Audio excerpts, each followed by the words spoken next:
Harry Potter dan Batu Bertuah. Bab 3. Surat dari entah siapa. Kaburnya ular boa pembelit membuat Harry menerima hukuman kurungan paling lama. Saat dia diizinkan keluar lemari lagi, liburan musim panas telah mulai dan kamera baru Dudley sudah rusak. Pesawat terbang mainannya sudah menabrak sesuatu dan jatuh hancur. Dan saat pertama kali menaiki sepeda balapnya, dia menabrak jatuh Mrs. Fig yang sedang menyeberang jalan raya Private Drive dengan tongkat ketiaknya. Harry senang sekolah libur, tetapi dia tak bisa menghindari geng Dudley yang setiap hari datang. Pierce, Dennis, Malcolm, dan Gordon. Semuanya bertubuh besar dan bodoh. Tetapi karena Dudley bertubuh paling besar dan paling bodoh, dia jadi pemimpin geng. Mereka semua senang ikut permainan yang paling disukai Dudley, berburu Harry. Inilah sebabnya Harry melewatkan waktu sebanyak mungkin di luar rumah, berjalan-jalan dan memikirkan akhir liburan, saat dia bisa melihat secercah kecil harapan. Dengan datangnya bulan September nanti, dia akan masuk SMP. Dan untuk pertama kali dalam hidupnya, dia tidak akan bersekolah bersama-sama Dudley. Dudley akan masuk sekolah Paman Vernon dulu, Smeltings. Pierce Polkis akan masuk ke sana juga. Harry sebaliknya akan bersekolah di Stonewall High, SMP lokal. Dudley menganggap ini sangat lucu. Hari pertama mereka memasukkan kepala anak-anak baru ke toilet di Stonewall. Mau latihan dulu di atas? Katanya kepada Harry. Tidak, terima kasih, kata Harry. Kasihan toilet, belum pernah kemasukan benda lain yang lebih mengerikan daripada kepalamu. Jangan-jangan toilet itu sekarang sedang mual. Kemudian Harry lari sebelum Dudley bisa mencerna ucapannya tadi. Pada suatu hari di bulan Juli, Bibi Petunia membawa Dudley ke London untuk membeli seragam Smeltingsnya. Harry dititipkan di rumah Mrs. Fig. Mrs. Fig tidak separah biasanya. Ternyata kakinya patah gara-gara dia tersandung salah satu kucingnya. Jadi sekarang dia tak begitu suka kucing seperti sebelumnya. Dibiarkannya Harry menonton TV dan diberinya Harry sepotong kue coklat yang rasanya sudah tengik. Malam itu Dudley berparade memakai seragam barunya di ruang keluarga. Murid-murid Smeltings memakai jas buntut merah tua, celana jingga selutut, dan topi jerami rata. Mereka juga membawa tongkat yang digunakan untuk saling pukul kalau guru mereka sedang tidak melihat. Ini diandaikan sebagai latihan bagus untuk masa depan mereka. Ketika memandang Dudley dalam seragam barunya, Paman Vernon berkata parau bahwa ini saat paling membanggakan dalam hidupnya. Bibi Petunia menangis dan berkata dia tak percaya pemuda gagah dan tampan ini si Ikel Dudleykins. Harry tak bisa bicara. Dia pikir mungkin 2 tulang iganya sudah retak gara-gara menahan tawa. Dapur berbau busuk ketika Harry esok paginya turun untuk sarapan. Bau itu datangnya dari ember metal besar di tempat cuci piring. Harry melongoknya. Ember itu penuh gombal kotor yang mengapung di air berwarna abu-abu. Apa ini? Tanyanya kepada Bibi Petunia. Bibir Bibi Petunia langsung cemberut, seperti biasanya jika Harry berani mengajukan pertanyaan. Seragam sekolahmu yang baru, jawabnya. Harry memandang ke dalam ember lagi. Oh, komentarnya. Tak kusangka harus basah begitu. Jangan bego. Aku sedang mencelup pakaian lama Dudley dengan wenter abu-abu untukmu. Kalau sudah selesai nanti, akan sama seperti punya yang lain. Harry jelas meragukan ini, tetapi dia pikir lebih baik tidak membantah. Dia duduk di depan meja makan dan mencoba tidak memikirkan bagaimana penampilannya pada hari pertamanya di Stonewall High nanti. Seperti memakai potongan-potongan kulit gajah tua mungkin. Dudley dan Paman Vernon muncul. Keduanya mengernyitkan hidung gara-gara bau seragam Harry yang baru. Paman Vernon seperti biasa membuka korannya, dan Dudley memukul-mukulkan tongkat smeltingsnya yang selalu dibawanya kemana-mana. Mereka mendengar bunyi klik kotak surat dan jatuhnya surat-surat di keset. "Ambil surat, Dudley," kata Paman Vernon dari balik korannya. Suruh saja, Harry. "Ambil surat, Harry." "Suruh saja, Dudley." Sodok dia dengan tongkat smeltingsmu, Dudley. Harry menghindari sodokan tongkat smeltings dan keluar untuk mengambil surat. Ada 3 benda tergeletak di keset. Kartu pos dari adik perempuan Paman Vernon, Marge yang sedang berlibur di Pulau Wade, sebuah amplop coklat yang kelihatannya berisi rekening tagihan, dan surat untuk Harry. Harry mengambil dan menatapnya. Jantungnya berdentang-dentang seperti elastik besar yang dilentingkan. Tak seorang pun sepanjang hidupnya pernah menulis surat kepadanya. Siapa yang akan menyuratinya? Dia tak punya teman, tak punya keluarga lain. Dia juga bukan anggota perpustakaan manapun. Jadi dia bahkan belum pernah dapat surat teguran kasar untuk segera mengembalikan buku yang dipinjamnya. Tetapi ternyata, ini ada surat yang jelas-jelas ditujukan kepadanya. Mr. Harry Potter, lemari di bawah tangga, Private Drive nomor 4, Little Winging, Surrey. Amplopnya tebal dan berat, terbuat dari perkamen kulit yang digunakan sebagai pengganti kertas.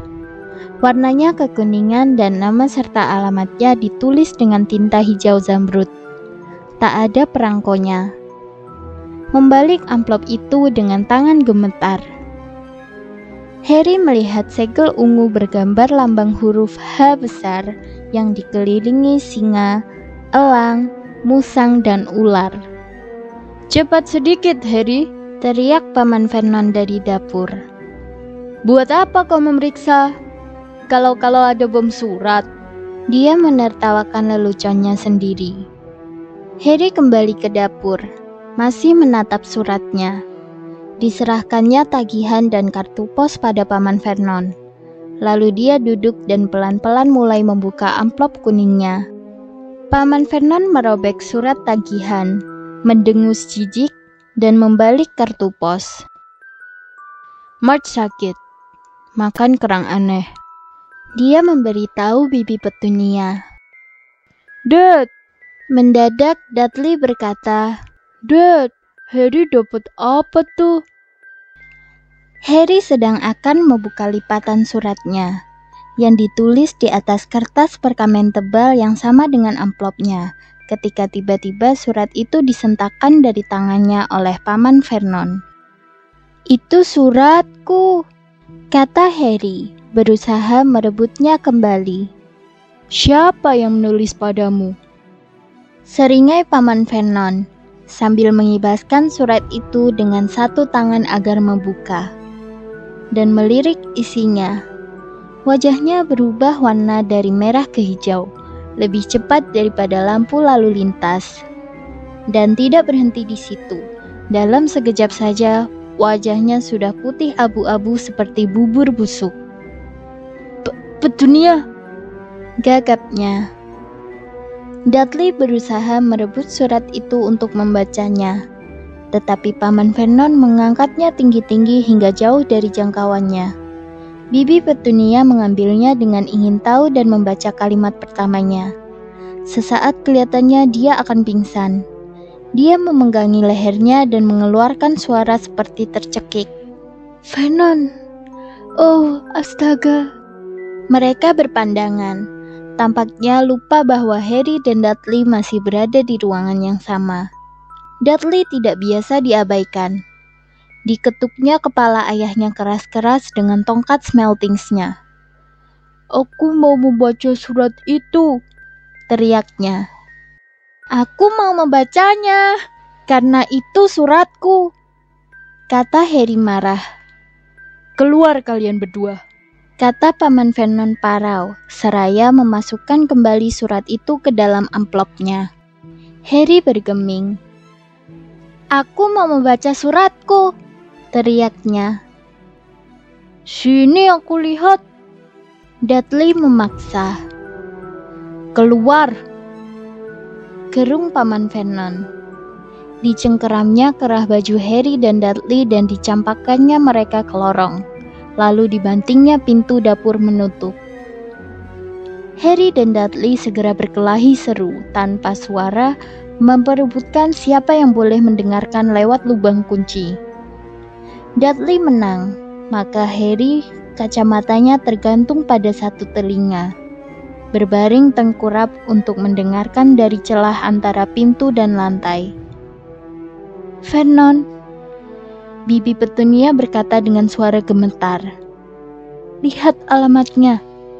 Bagaimana mungkin mereka tahu di mana dia tidur? Apa menurutmu mereka mengawasi rumah kita?" "Mengawasi, memata-matai, mungkin juga membuntuti kita," gumam Paman Vernon cemas. "Tapi apa yang harus kita lakukan, Vernon? Apakah sebaiknya kita balas? Kita katakan bahwa kita tak ingin." Harry bisa melihat sepatu Paman Vernon yang hitam mengilap mondar-mandir di dapur. "Tidak," katanya akhirnya. "Tidak, kita abaikan saja. Jika mereka tidak mendapat balasan, ya itu yang paling baik. Kita tak akan melakukan apa-apa. Tetapi, aku tak mau dengar Petunia. Bukankah kita sudah bersumpah waktu mengambilnya, bahwa kita akan membasmi omong kosong yang berbahaya itu?" Sore itu sepulang kerja, Paman Vernon melakukan sesuatu yang belum pernah dilakukannya. Dia mengunjungi Harry di dalam lemarinya. "Mana suratku?" tanya Harry begitu Paman Vernon masuk menjejalkan diri melewati pintu. "Siapa yang menulis padaku?" "Tidak ada. Surat itu keliru dialamatkan padamu," kata Paman Vernon pendek. "Sudah kubakar." "Tidak keliru. Di alamatnya tertulis lemariku," kata Harry berang. "Diam!" raung Paman Vernon dan 2 ekor laba-laba terjatuh dari langit-langit lemari. Dia menarik napas dalam beberapa kali dan kemudian memaksakan wajahnya tersenyum. Kelihatannya memelas sekali. Ya, Harry, tentang lemari ini, bibimu dan aku sudah berpikir-pikir. Kau sebetulnya sudah terlalu besar untuk tinggal di sini. Kami rasa lebih enak jika kau pindah ke kamar Dudley yang satunya." "Kenapa?" tanya Harry. "Jangan tanya-tanya," tukas pamannya. "Bawa barang-barangmu ke atas sekarang." Rumah keluarga Dursley punya 4 kamar. 1 untuk Paman Vernon dan Bibi Petunia, 1 untuk tamu. Biasanya adik Paman Vernon, Marge. 1 adalah kamar tidur Dudley. Dan 1-nya lagi tempat Dudley menyimpan mainan dan barang-barangnya yang tidak muat ditaruh di kamar tidurnya. Harry hanya perlu sekali angkut untuk memindahkan barang-barangnya dari lemari ke kamar ini. Dia duduk di tempat tidur dan memandang berkeliling. Hampir semua barang di kamar ini rusak. Kamera yang baru sebulan tergeletak di atas tank kecil yang ketika dikendarai Dudley pernah melindas anjing tetangga. Di sudut ada televisi pertama Dudley, yang ditendangnya sampai bolong ketika acara favoritnya batal ditayangkan. Ada sangkar burung besar. Dulunya sangkar seekor burung nuri yang kemudian ditukar Dudley di sekolah dengan senapan angin betulan. Senapan itu sekarang ada di rak. Larasnya bengkok, kedudukan Dudley. Rak-rak lain penuh buku.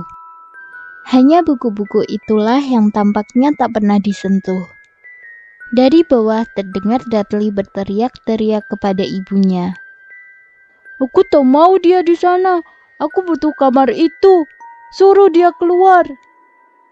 Harry menghela napas dan membaringkan diri di tempat tidur. Kemarin dia akan bersedia memberikan apa saja untuk bisa berada di kamar ini. Hari ini dia lebih memilih berada kembali di lemarinya dengan surat itu daripada di sini tanpa surat. Paginya saat sarapan, semua agak diam. Dudley uring-uringan. Dia sudah menjerit-jerit, memukuli ayahnya dengan tongkat smeltingsnya. Pura-pura sakit, menendang ibunya, dan melempar kura-kuranya ke atap rumah kaca sampai atap itu berlubang. Tapi tetap saja, dia tidak memperoleh kembali kamarnya. Harry merenungkan saat jam begini kemarin, dan menyesal sekali kenapa dia tidak membuka suratnya sewaktu masih di lorong. Paman Vernon dan Bibi Petunia saling pandang dengan wajah keruh. Ketika tukang pos tiba, Paman Vernon yang kelihatannya mencoba berbaik-baik kepada Harry, menyuruh Dudley mengambil surat. Mereka mendengar Dudley memukul-mukulkan tongkat smeltingsnya sambil turun ke lorong. Kemudian dia berteriak, Ada surat lagi. Mr. Harry Potter, kamar paling kecil, private drive nomor 4. Dengan pekik tertahan, Paman Vernon melompat dari kursinya dan berlari turun. Harry di belakangnya. Paman Vernon harus memiting Dudley ke lantai untuk merebut surat itu. Dan itu makin sulit dilakukannya karena Harry mengalungkan tangan ke leher Paman Vernon dari belakang. Setelah semenit pergulatan kalang kabut, dan semuanya kena pukul tongkat smeltings, Paman Vernon bangkit berdiri. Tersengal-sengal, dengan surat Harry terpegang erat di tangan. Kembali ke lemarimu, maksudku kamarmu, desisnya kepada Harry. Dudley, pergi. Harry berjalan bolak-balik mengitari kamar barunya. Ada yang tahu dia sudah pindah dari lemarinya dan mereka rupanya tahu dia belum menerima surat pertamanya. Jelas itu berarti mereka akan mencoba lagi. Dan kali ini, dia akan memastikan mereka tidak akan gagal. Dia punya rencana. Jam waker yang sudah dibetulkan berdering pukul 6 keesokan paginya. Harry cepat-cepat mematikannya dan berganti pakaian tanpa menimbulkan suara. Jangan sampai keluarga Dursley terbangun. Diam-diam dia turun tanpa menyalakan lampu satupun. Dia akan menunggu tukang pos di sudut private drive dan mengambil surat-surat untuk rumah nomor 4 terlebih dahulu. Jantungnya berdegup kencang saat dia merayap di lorong gelap menuju pintu depan. Harry kaget dan terlonjak. Dia menginjak sesuatu yang besar dan empuk di keset. Sesuatu yang hidup. Lampu menyala di loteng dan betapa kagetnya Harry. Benda empuk yang diinjaknya tadi ternyata wajah pamannya. Paman Vernon sengaja tidur di depan pintu dalam kantong tidur. Jelas dia bermaksud menghalangi Harry melakukan apa yang dilakukannya. Selama kira-kira setengah jam dia memarahi Harry, kemudian menyuruhnya membuat secangkir teh. Harry terseok sedih ke dapur, dan pada saat dia kembali, surat sudah datang, jatuh persis di pangkuan Paman Vernon. Harry bisa melihat 3 surat yang alamatnya ditulis dengan tinta hijau. Berikan. Dia baru mau bicara. Paman Vernon sudah merobek-robek surat itu di depan matanya. Paman Vernon tidak ke kantor hari itu. Dia tinggal di rumah dan memaku kotak suratnya. Kalau mereka tidak bisa mengirim surat, mereka akan menyerah. Dia menjelaskan kepada Bibi Petunia dengan mulut penuh paku. Aku tidak yakin, Vernon. Cara berpikir orang-orang ini aneh. Petunia, tidak seperti kita, kata Paman Vernon sambil memukul paku dengan sepotong kue buah yang baru saja dibawakan Bibi Petunia. Hari Jumatnya, tak kurang dari 12 surat untuk Harry datang. Karena tak bisa dimasukkan ke dalam kotak surat, surat-surat itu disorongkan di bawah pintu, disisipkan ke celah pintu, dan beberapa di antaranya bahkan dijejelkan lewat jendela kecil toilet bawah. Paman Vernon tinggal di rumah lagi. Setelah membakar semua surat itu, dia mengeluarkan palu dan paku dan menutup semua celah di pintu depan dan belakang dengan papan, sehingga tak seorang pun bisa keluar. Dia bersenandung berjingkat di antara tulip-tulip sambil bekerja, dan terlonjak jika ada bunyi sekecil apapun. Hari Sabtunya, yang terjadi sudah di luar kendali. 24 pucuk surat untuk Harry berhasil diselundupkan masuk rumah, digulung dan disembunyikan dalam 2 lusin telur yang dijulurkan tukang susu mereka yang sangat kebingungan kepada Bibi Petunia lewat jendela ruang keluarga. Sementara Paman Vernon marah-marah menelpon kantor pos dan perusahaan susu mencari orang yang bisa disalahkan. Bibi Petunia menghancurkan surat-surat itu dalam mixer makanannya. Siapa sih yang begitu ingin bicara denganmu? Dudley bertanya kepada Harry dengan keheranan. Pada hari Minggu pagi, Paman Vernon duduk di meja untuk sarapan. Kelihatan lelah tetapi senang. Tukang pos tidak datang pada hari Minggu. Dia mengingatkan mereka dengan riang seraya mengoleskan selai pada korannya. Jadi tak ada surat sialan hari ini. Ada yang berdesis meluncur turun dalam cerobong asap ketika Paman Vernon bicara, dan mengemplang belakang kepalanya. Detik berikutnya, 30 atau 40 surat meluncur-luncur dari perapian seperti peluru. Keluarga Dursley menunduk menghindar, tetapi Harry melompat mencoba menangkap satu di antaranya. Keluar! Keluar! Paman Vernon menangkap pinggang Harry dan melemparkannya ke lorong di luar. Setelah Bibi Petunia dan Dudley keluar dengan lengan menutupi muka, Paman Vernon membanting pintu menutup. Mereka bisa mendengar surat-surat masih mengalir ke dalam ruangan, melenting-lenting mengenai dinding dan lantai. Sudah kelewatan, kata Paman Vernon, berusaha berbicara dengan tenang, tapi pada saat bersamaan mencabuti kumisnya dengan panik. Aku mau kalian semua kembali ke sini. 5 menit lagi, siap berangkat. Kita akan pergi. Bawa saja pakaian secukupnya. Jangan membantah. Paman Vernon kelihatan berbahaya sekali dengan separuh kumisnya lenyap, sehingga tak seorang pun berani membantah. 10 menit kemudian, mereka berhasil keluar dari pintu yang sudah dipaku rapat dan berada dalam mobil yang ngebut menuju jalan tol. Dudley terisak-isak di jok belakang. Ayahnya tadi memukul kepalanya gara-gara mereka harus menunggunya mencoba menjejalkan televisi, video game, dan komputernya ke dalam tas olahraganya. Mobil terus meluncur. Bahkan, Bibi Petunia pun tak berani bertanya kemana mereka pergi. Sekali-sekali, Paman Vernon tiba-tiba menikung tajam dan meluncurkan mobilnya ke arah berlawanan. Sesatkan mereka. Gumam Paman Vernon setiap kali dia melakukan ini. Mereka bahkan tidak berhenti untuk makan sepanjang hari. Saat malam tiba, Dudley sudah menangis meraung-raung.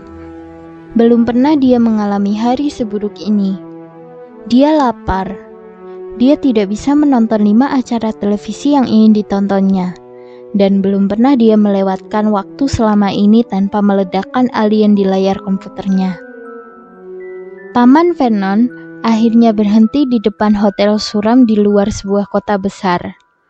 Dudley dan Harry berbagi kamar dengan 2 tempat tidur dan sprei lembab yang berbau lumut. Dudley mendengkur, tetapi Harry tak bisa tidur. Dia duduk di ambang jendela, memandang lampu-lampu mobil yang lewat dan bertanya-tanya dalam hati. Mereka makan cornflake mempem dan tengik serta tomat kalengan di atas roti panggang sebagai sarapan keesokan harinya. Baru saja mereka selesai, pemilik hotel mendatangi meja mereka. "Maaf, tapi apakah salah satu dari kalian Mr. Harry Potter? Ada kira-kira 100 surat begini di meja resepsionis."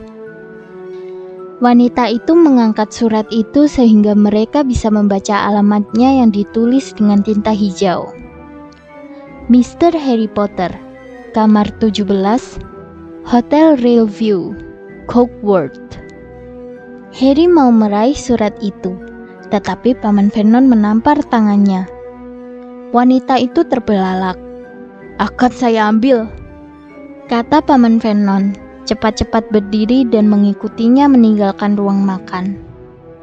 "Apakah tidak sebaiknya kita pulang saja, sayang?" Bibi Petunia menyarankan dengan takut-takut beberapa jam kemudian, tetapi Paman Vernon kelihatannya tidak mendengarnya. Entah apa yang dicarinya, tak seorang pun tahu. Dia membawa mereka ke tengah hutan, keluar dari mobilnya, memandang berkeliling, menggelengkan kepala, masuk lagi ke dalam mobil, dan mobil pun meluncur lagi. Hal yang sama terjadi di tengah sawah yang sedang dibajak, di tengah jembatan gantung, dan di atas tempat parkir mobil yang bertingkat. "Daddy sudah gila ya?" Dudley bertanya kepada Bibi Petunia sore itu. Paman Vernon telah memarkir mobilnya di tepi pantai, mengunci mereka bertiga di dalamnya, lalu menghilang. Hujan mulai turun. Tetesnya yang besar-besar mengetuk-ngetuk atap mobil. Dudley terseduh-seduh. "Ini hari Senin," katanya kepada ibunya. "Ada acara si hebat Humberto di televisi malam ini. Aku mau nonton." Senin? Harry jadi ingat sesuatu. Kalau hari ini Senin, dan Dudley bisa diandalkan dalam hal ini sehubungan dengan kegemarannya menonton televisi, maka besok, Selasa, adalah hari ulang tahun Harry yang ke-11. Tentu saja hari-hari ulang tahunnya yang telah lewat bukanlah hari yang menyenangkan. Tahun lalu, misalnya, keluarga Darcy menghadiahinya 1 gantungan mantel dan sepasang kaos kaki bekas Paman Vernon. Tapi, kita kan tidak berumur 11 setiap hari. Paman Vernon kembali sambil tersenyum. Dia juga membawa bungkusan kecil panjang dan tidak menjawab ketika ditanya Bibi Petunia apa yang dibawanya itu. "Sudah kutemukan tempat yang sempurna," katanya. "Ayo, semua keluar." Di luar mobil udara dingin sekali. Paman Vernon menunjuk sesuatu yang kelihatan seperti batu karang besar yang menjorok ke laut. Bertengger di atas karang itu ada gubuk kecil yang sangat kumuh dan bobrok. Kelihatan menyedihkan sekali. Satu hal sudah jelas, tak ada televisi di gubuk itu. "Malam ini dinamakan akan ada badai," kata Paman Vernon senang, sambil menepukkan tangan. "Dan bapak ini sudah berbaik hati mau meminjamkan perahunya." Seorang laki-laki tua ompong berjalan santai mendekati mereka. Sambil menyeringai agak jahat, dia menunjuk perahu dayung tua yang terapung-apung di air abu-abu gelap di bawah mereka. "Aku sudah beli bekal untuk kita," kata Paman Vernon. "Jadi semua naik." Dingin sekali di perahu, sampai mereka serasa membeku. Cipratan air laut dan tetes hujan sedingin es merayap menuruni tengkuk dan angin dingin menerpa wajah mereka. Setelah rasanya berjam-jam kemudian, tibalah mereka di batu karang. Paman Vernon terpeleset-peleset memimpin menuju ke gubuk reot itu. Bagian dalam gubuk sungguh menjijikkan. Bau ganggang laut menyengat. Angin bersuit-suit menembus lewat celah-celah di dinding papan. Perapiannya lembab dan kosong. Hanya ada satu kamar. Bekal Paman Vernon ternyata sebungkus keripik dan 4 pisang untuk setiap orang. Dia mencoba menyalakan api, tetapi keempat bungkus keripik yang kini sudah kosong itu cuma mengerut dan berasap. Surat-surat itu sekarang bisa digunakan. Katanya riang. Paman Vernon sedang senang sekali. Jelas dia mengira tak akan ada orang yang bisa mengejar mereka dalam badai untuk mengantar surat. Harry dalam hati mengakui, dan ini membuatnya sedih. Ketika malam tiba, badai yang dijanjikan menerjang di sekitar mereka. Cipratan air dari ombak-ombak yang bergulung tinggi menyembur ke dinding pondok, dan angin kencang mengguncangkan jendela-jendela yang kotor. Bibi Petunia menemukan beberapa selimut nampak bulukan dari kamar dan menyiapkan tempat tidur untuk Dudley di sofa yang sudah berlubang-lubang dimakan ngengat. Dia dan Paman Vernon tidur di tempat tidur reot di kamar, dan Harry dibiarkan mencari sendiri tempat yang paling empuk di lantai dan meringkuk di bawah selimut paling tipis dan paling compang-camping. Semakin malam, badai mengamuk semakin hebat. Harry tak bisa tidur. Dia gemetar kedinginan dan membalikkan tubuh, mencoba mencari posisi yang lebih nyaman. Perutnya yang lapar berkeroncongan. Dengkur Dudley teredam oleh gemuruh yang mulai menggelegar menjelang tengah malam. Jarum arloji Dudley yang menyala. Tangan gemuknya yang memakai arloji berjuntai ke bawah sofa menunjukkan bahwa 10 menit lagi Harry akan berusia 11 tahun. Dia berbaring memandangi saat ulang tahunnya yang berdetik-detik semakin dekat. Bertanya-tanya apakah keluarga Dursley akan ingat soal ulang tahunnya. Bertanya-tanya di manakah gerangan orang yang menulis surat padanya sekarang. 5 menit lagi. Harry mendengar sesuatu yang berkeriut di luar. Dia berharap atap gubuk tidak akan runtuh. Walaupun kalau iya, dia mungkin akan lebih hangat. 4 menit lagi. Mungkin rumah di Private Drive akan penuh surat kalau mereka pulang nanti, sehingga dia bisa mencuri 1. 3 menit lagi. Ombakkah itu yang menghantam karang begitu keras? Dan 2 menit lagi. Bunyi derak aneh apa itu? Apa karangnya remuk dan berjatuhan ke laut? Semenit lagi, dia akan berusia 11 tahun. 30 detik. 20, 10, 9. Mungkin dia akan membangunkan Dudley, sekedar supaya Dudley marah saja.